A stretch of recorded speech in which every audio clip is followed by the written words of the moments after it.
नाशिक शहर आणि परिसरात सुरू असलेल्या मुसळधार पावसामुळे गोदावरी नदीला पूर आला असून नदीच्या पाणी पातळीत मोठी वाढ झाली आहे। वाढत्या पाण्यामुळे रामकुंड आणि गोदाघाट परिसर जलमय झाला असून या भागामध्ये विषारी सापांचा वावर आढळून आल्याची माहिती समोर आली आहे।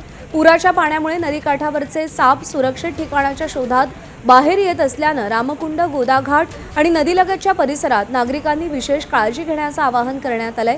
घाट परिसरात अनावश्यक गर्दी टाळावी, पूरग्रस्त भागात जाण्याचा प्रयत्न करू नये, तसेच लहान मुलांना नदीकाठी जाऊ देऊ नये असा इशारा प्रशासनाने दिलेला आहे।